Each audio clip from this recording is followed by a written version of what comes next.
السلام علیکم خواتین و حضرات، حیات رسول سیریز کی ایک اور نشست کے ساتھ ہم آپ کی خدمت میں حاضر ہیں۔ فتح مکہ کا تذکرہ جاری ہے اور سلسلہ گفتگو یہاں تک پہنچا تھا کہ رسول اللہ صلی اللہ علیہ وآلہ وسلم کے پاس قریش اور اہل مکہ کے سرکردہ سربراہوں کا ایک وفد آپ کی خدمت میں حاضر ہو کر عفو عام کا طالب ہوتا ہے۔ السلام علیکم محسن صاحب۔ وعلیکم السلام۔ رسول اللہ صلی اللہ علیہ وآلہ وسلم کی طرف سے عام معافی کے اعلان کے بعد مزید کیا پیش رفت ہوئی؟ بسم اللہ الرحمن الرحیم۔ جیسا کہ آپ نے بھی فرمایا ہے کہ مکہ سے 3 سردار آتے ہیں، اللہ کے رسول صلی اللہ علیہ وسلم سے امان اور عفو طلب کرتے ہیں، اور آپ کے سامنے حضرت ابو سفیان جو ہیں وہ اسلام قبول کر لیتے ہیں۔ آپ ان کو یہ عام معافی کا پروانہ جاری کرتے ہیں اس شرط کے ساتھ کہ جو تمہارے گھر میں آ جائے وہ امن میں ہے، جو کعبہ کے ساتھ ہو وہ امن میں ہے، جو اپنے گھروں کے دروازے بند رکھے امن میں ہے، اور جو ہتھیار ڈالے رکھے وہ امن میں ہے۔ اس شرط کے ساتھ آپ نے ان کو روانہ کیا ہے، اور اللہ کے رسول صلی اللہ علیہ وسلم نے اب 10,000 کے لشکر کو پیش رفت کرنے کا حکم جاری فرمایا ہے۔ آپ نے یہ گروہ متعین کیے اور یہ جگہیں متعین کر دیں، فلاں جگہ سے فلاں گروہ آئے گا، فلاں جگہ سے فلاں گروہ، یعنی کعبے کے چاروں طرف سے یہ سارے کے سارے اہل مکہ اب مسلمانوں کا یہ لشکر جرار پوری آب و تاب سے اور جوش و جذبے سے دیکھ رہے ہیں۔ روایات کے مطابق حضرت سعد بن عبادہ انصاری رضی اللہ عنہ جو انصار کے سردار تھے، انہوں نے ابو سفیان کے پاس سے گزر رہے ہیں، ان کی زبان سے بے اختیار یہ جملے نکلتے ہیں، الیوم یوم الملحمہ، آج گھمسان کا دن ہے۔ یعنی ان کے ذہن میں ہے کہ یہ آج کوئی گردنیں اڑا دی جائیں گی، آج وہ سارے کے سارے بدلے لیے جائیں گے، آج کعبہ کی حرمت باقی نہیں رہے گی۔ یہ ان کی زبان سے ابو سفیان کے سامنے یہ بات جاری ہوئی ہے، آج اللہ تعالیٰ قریش کو ذلیل کر دے گا۔ یہ بات حضرت ابو سفیان رضی اللہ عنہ چونکہ وہ مسلمان ہو گئے ہیں، ان پر بہت گراں گزرتی ہے، اور باقی لوگ بھی اس کو سنتے ہیں۔ پلٹ کر بات اللہ کے رسول تک پہنچتی ہے تو آپ یہ فرماتے ہیں، اعلان کرتے ہیں اور بلند آواز سے یہ کہتے ہیں، الیوم یوم الملحمہ، آج تو رحمت کا دن ہے۔ یعنی یہ الفاظ کہ پوری تاریخ میں، انسانی تاریخ میں، قریش ہوں یا دنیا میں جو بھی ہو، وہ یہ کبھی نہیں ہوا کہ جو شخص، جو گروہ، جو فریق جنگ میں ہو، حالت جنگ میں، اور وہ غالب آ جائے تو وہ ان کو ختم نہ کرے، ان کو قتل نہ کرے، ان کے ساتھ زیادتی نہ کرے، کوئی ایسا کام نہ کرے۔ یہ نہیں ہوا کبھی۔ آپ کی زبان اقدس سے یہ الفاظ نکلتے ہیں، آج تو رحمت کا دن ہے، آج کے دن اللہ کعبہ کی عظمت کو بلند کر دے گا، آج کے دن کعبے کو غلاف پہنایا جائے گا، آج کے دن اللہ تعالیٰ قریش کو عزت عطا کرے گا۔ یہ الفاظ آپ نے ادا فرمائے، سب لوگوں تک پہنچے۔ اس کے بعد آپ نے حکم جاری فرمایا کہ سعد بن عبادہ انصاری کی جگہ ان کا بیٹا اس گروہ کا سپہ سالار ہوگا، تاکہ کوئی بدگمانی جو اہل مکہ کے دل میں آ جائے وہ پیدا نہ ہو۔ آپ نے ذو طوا میں، مکہ کے پاس وادی ہے، وہاں پر آپ نے جا کر سارے لشکر کو ترتیب دیا ہے اور سختی سے یہ حکم دیا ہے کہ ہتھیار نہیں اٹھائے جائیں گے، کسی کے ساتھ کسی قسم کی کوئی زیادتی نہیں کی جائے گی۔ جس نے ہتھیار ڈالے ہوئے ہیں، کوئی اپنے گھر میں ہے تو سب امن میں ہیں، اور تم نے ہرگز کسی کے ساتھ کوئی ایسا معاملہ نہیں کرنا ہے۔ فرمایا ہے خالد بن ولید کو مکے کے زیری حصے سے داخلہ کا حکم دیا ہے، زبیر بن عوام کو بالائی حصے سے، قیس بن سعد کو مغرب کی طرف سے، اور آپ علیہ السلام جو ہیں وہ خود ازاخر کے راستے سے مکے میں داخل ہو رہے ہیں۔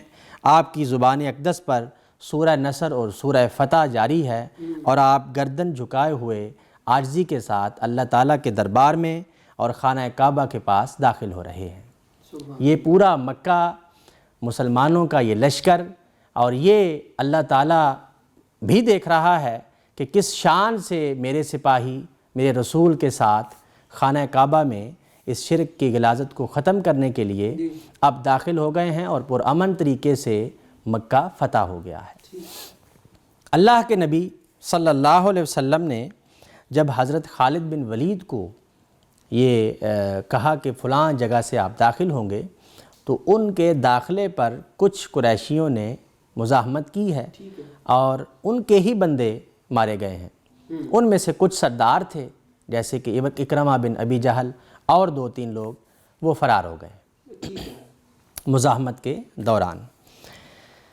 یہ عظیم واقعہ جیسے کہ ہم نے اس کا پس منظر بھی بیان کیا، داخلہ بھی بیان کیا، اور جو وہ منظر ہے جو اہل مکہ دیکھ رہے ہیں وہ بیان کیا۔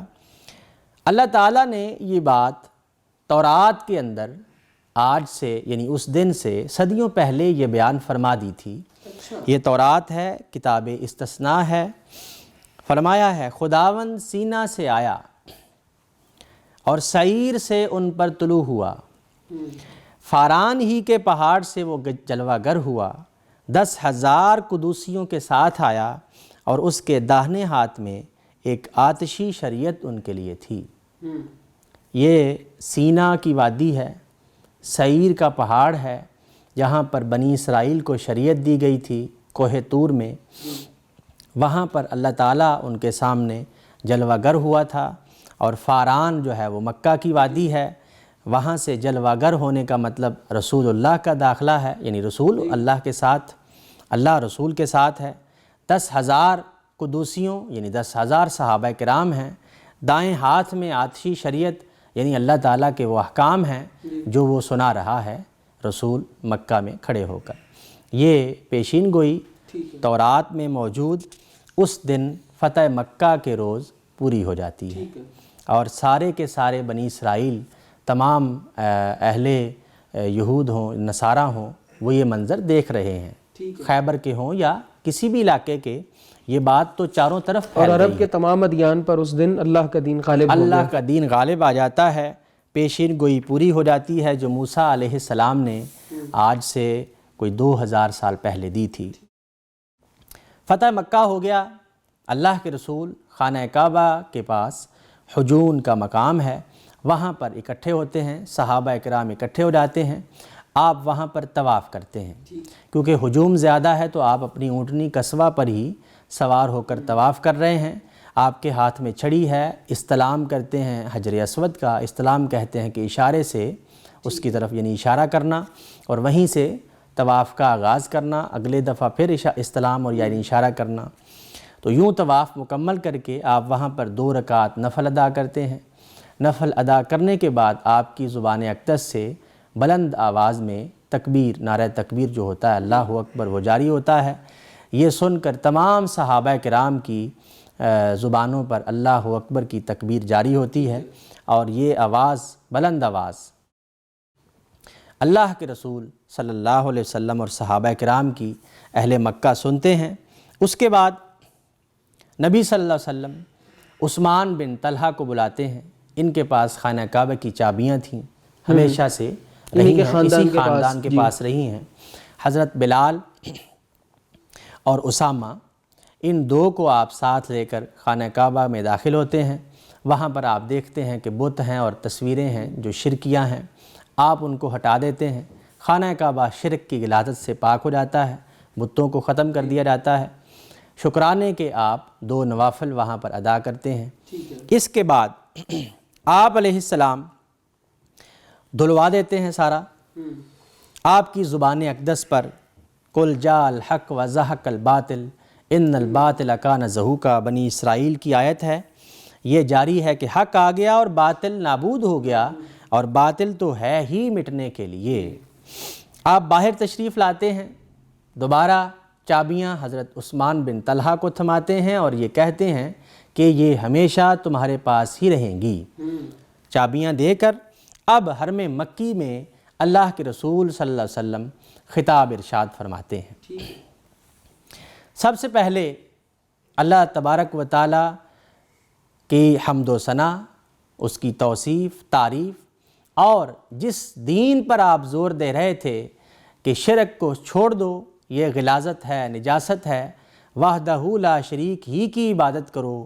آپ فرماتے ہیں لا الہ الا اللہ وحدہ لا شریک لہ صدق وعدہ ونصر عبدہ وہزم الاحزاب وحدہ۔ تنہا اللہ ہی عبادت کے لائق ہے، اس کا کوئی شریک نہیں، اس نے اپنا وعدہ سچا کر دکھایا۔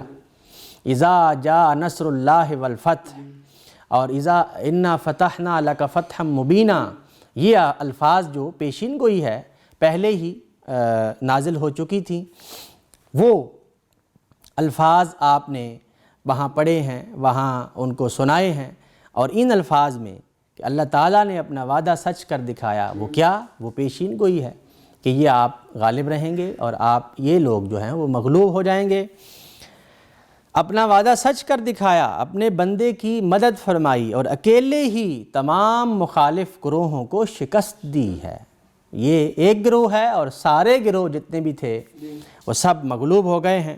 یہ آپ کی یہ جو آپ نے الفاظ ارشاد فرمائے، یہ آپ کی 20 سالہ محنت اور دعوت کا نتیجہ ہے، جو آپ نے فرمایا کہ اللہ وحدہ لا شریک ہے، اسی کی عبادت کرو، میں اللہ کا سچا رسول ہوں، اور نہیں مانو گے تو تم ہی مغلوب ہوگے، رسول ہمیشہ غالب ہی رہتے ہیں۔ یہ آپ کی دعوت کا نقطہ تھا، اور اب عربوں کو یہ بات واضح ہو چکی، یہ حقیقت واضح ہو چکی، اور آپ کے خطاب کے بعد تو بالکل دو ٹوک الفاظ میں یہ بات واضح ہو گئی، اور یوں معلوم ہوتا ہے کہ آپ نے جو یہ خطبہ ارشاد فرمایا ہے، اس میں جو نکات بیان کیے ہیں وہ سورہ صافات کی آیات ہیں۔ وَلَقَدْ سَبَقَتْ كَلِمَتُنَا لِعِبَادِنَا الْمُرْسَلِينَ إِنَّهُمْ لَهُمْ مَنْصُورُونَ وَإِنَّا جُنْدُنَا لَهُمْ الْغَالِبُونَ۔ اپنے فرستادہ بندوں یعنی رسولوں کے حق میں ہمارا یہ حکم پہلے ہی سے موجود ہے کہ انہی کی نصرت کی جائے گی، انہی کی مدد کی جائے گی، اور یہ کہ انہی کا لشکر غالب رہنے والا ہے۔ یعنی یہ آیات جو ہیں آپ اس موقع پر پڑھ رہے ہیں کہ رسولوں کے باب میں اللہ کا ہمیشہ سے یہ حکم اور وعدہ ہے کہ رسول ہمیشہ غالب ہی رہتے ہیں، اور مخالف قوم مٹ جاتی ہے یا اسلام قبول کرتی ہے۔ اور اب وہ اس کا نظارہ اپنی آنکھوں سے دیکھ رہے ہیں، اب یہ پورا نظارہ وہ اپنی آنکھوں سے، یہ پیشین گوئی، یہ بات، ان الفاظ کی صداقت دیکھ رہے ہیں۔ اس کے بعد آپ نے وہ تمام جاہلیت کی باتیں ختم کرنے کا اعلان فرمایا۔ آپ نے فرمایا جان لو کہ ترجیح یا خون یا مال کے تمام دعوے میرے ان دونوں پاؤں تلے ہیں۔ یہ ساری جاہلیت کی باتیں کہ قتل ہو گیا تو پورا خاندان قتل کرو، لڑائیاں جھگڑے، اور جو تمہارے مطالبات جاہلیت کے تھے وہ میں آج اسلامی حکومت کا سربراہ بھی اور رسول بھی اپنے دونوں پاؤں تلے روند ڈال رہا ہوں، یہ ختم کر رہا ہوں۔ البتہ بیت اللہ کی حفاظت اور حاجیوں کو پانی پلانے کی ذمہ داری قریش ہی کے پاس رہے گی۔ یعنی وہ تو پہلے ہی سے اس کی عظمت کے قائل ہیں، ایسا تو ناممکن ہے کہ وہ اس کو دل سے تسلیم ہی نہ کرتے ہوں۔ کعبۃ اللہ کو تو وہ مانتے ہیں، حاجیوں کو پانی پلانا یا اس کعبہ کی حفاظت کرنا وہ دل و جان سے کرتے ہیں۔ یعنی اس کے علاوہ تمام روایات کو ختم کر دیا گیا ہے، تمام روایات کو، جاہلی روایات کو ختم کر دیا گیا ہے۔ اب یوں نہیں ہوگا کہ جنگ و جدل کے لیے بنو امیہ ہے اور مشاورت کے لیے بنو عدی ہے۔ اسلامی حکومت جو چاہے گی، جیسے انتظام و سرام چاہے گی وہ کرے گی۔ البتہ پانی پلانا حاجیوں کو وہ عام روایت جو قریش کے ذمے تھی وہی کرتے تھے، اور کعبۃ اللہ کی حفاظت ان کے ذمے ہی رہے گی۔ اس کے بعد آپ نے قریش کو خاص تنبیہ فرمائی ہے، اور یہ فرمایا ہے یا معاشر القریش، اے گروہ قریش، اللہ نے زمانہ جاہلیت کا غرور اور آباء و اجداد کا نام لے کر اپنی برتری کا دعویٰ تم سے دور کر دیا ہے، یہ ختم کر دو، یہ آج کے دن کے بعد ختم ہے۔ تمام انسان آدم کی اولاد ہیں، اور آدم کی تخلیق مٹی سے ہوئی تھی۔ پھر آپ نے سورہ حجرات کی آیت پڑھی ہے، یا ایھا الناس انا خلقناکم من ذکر و انثی، اے لوگو ہم نے تمہیں ایک نر اور ایک مادہ سے پیدا کیا اور تمہیں خاندانوں اور قبیلوں میں تقسیم کر دیا تاکہ تم ایک دوسرے کو پہچان سکو۔ بلا شبہ تم میں سے عزت والا اللہ کے نزدیک صرف وہی ہے جو تم میں سے زیادہ پرہیزگار ہے۔ یہ ساری کی ساری جاہلیت، یہ سارے دعوے، یہ باتیں، یہ غرور اور تکبر آج کے دن میرے دونوں قدموں کے نیچے ہیں۔ تم میں سے عزت والا صرف وہی ہوگا جس قبیلے سے ہو، جس جگہ کا ہو، چاہے چھوٹا ہو یا بڑا ہو، وہ بلال ہو یا حضرت ابو بکر ہو، وہ ابو جہل تم ہو، یہ تو پہلے ختم ہو گیا، ابو سفیان ہو، کوئی ہو، کسی بندے کے بارے میں یہ نہیں ہوگا کہ وہ سردار ہے تو بڑا ہے، نہیں، اللہ کے ہاں وہی بڑا ہے جو تقوی میں زیادہ ہے۔ پھر آپ نے اہل مکہ کو بالعموم مخاطب کیا اور قریش کو بالخصوص مخاطب کیا اور فرمایا کہ تم جانتے ہو میں تمہارے ساتھ کیا سلوک کرنے والا ہوں؟ یہ وہی سوال ہے جو عام طور پر فاتحین اپنی مغلوب قوم کے سامنے کرتے اور سبھی کو ڈرا دھمکا کر زیادتی کا نشانہ بناتے، کیونکہ غالب آ گئے ہیں۔ سوال دہرایا ہے، مغلوب قوم کو اب کیا جواب ملتا ہے؟ ان کے جواب پر اللہ کے رسول صلی اللہ علیہ وسلم نے جب سوال پوچھا تو مجمع پورا مجمع جو ہے مکے والوں کا، وہ کیا کہہ رہا ہے؟ خیرن اخو کریمن و ابن اخن کریمن، بھلائی کا سلوک ہم آپ سے توقع کر رہے ہیں، آپ ایک شریف بھائی اور ایک شریف بھائی کے بیٹے ہیں۔ اس پر آپ نے فرمایا تمہارے حق میں میں وہی بات کہتا ہوں جو یوسف نے اپنے بھائیوں کے سامنے کہی تھی، لا تثریب علیکم اليوم اذهبوا وانتم الطلقاء، آج تمہارے پر کوئی الزام نہیں، تم آزاد ہو۔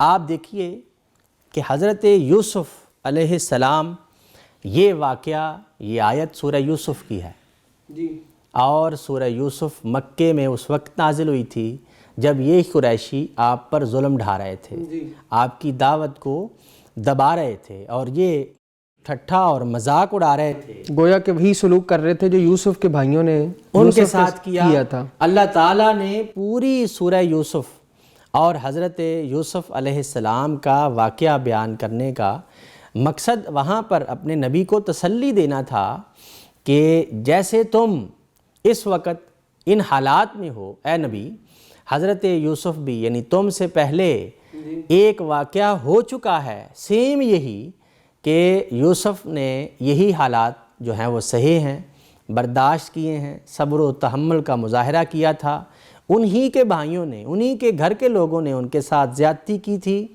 اور وہ آہستہ آہستہ حالات کی تبدیلی سے اب بادشاہ کی جگہ پر براجمان ہیں، بادشاہ کے سامنے یعنی یوسف کے سامنے وہ بھائی بطور مجرم کھڑے ہیں، بطور مجرم کھڑے ہیں اور امن کے طالب ہیں، امن طلب کر رہے ہیں۔ یہ واقعہ مکے میں آپ کو سنایا گیا تھا، قرآن مجید میں اللہ تعالیٰ نے بیان کیا تھا۔ اس واقعے کو اللہ کے رسول نے کیسے سمجھا ہے؟ بالکل صحیح، بالکل درست۔ اور آپ دیکھیں کہ مفسرین کے اندر یہ بات یہ نہیں ملتی ہے کہ یہ نکتہ جو اس سورہ یوسف میں پنہاں ہے وہ اللہ کے رسول نے ایک جملے میں بیان کیا ہے کہ وہ واقعہ دہرایا جائے گا، اے رسول وہ واقعہ، وہ بات دہرائی جائے گی، اور یہ لوگ کھڑے ہیں، اللہ کے رسول موجود ہیں بطور فاتح۔ آپ یہ آیت پڑھتے ہیں لا تثریب علیکم اليوم، یہ وہی آیت دہراتے ہیں، وہی بات جو حضرت یوسف نے اپنے بھائیوں کو کہی تھی، اب اللہ کے رسول اہل مکہ کو کہہ کر دہرا رہے ہیں، اور وہ پیشین گوئی جو سورہ یوسف کی شکل میں اللہ کے رسول کو دی گئی اور صبر و تسلی دی گئی ہے، وہ آج کے دن پوری ہو جاتی ہے۔ بہت شکریہ محسن صاحب۔ خواتین و حضرات، انتہائی دلچسپ گفتگو جاری تھی، یہاں پر ہماری نشست کا وقت ختم ہوا چاہتا ہے، سلسلہ گفتگو کو یہیں سے اگلی نشست میں جاری رکھیں گے، تب تک کے لیے ہمیں اجازت دیجیے، اللہ حافظ۔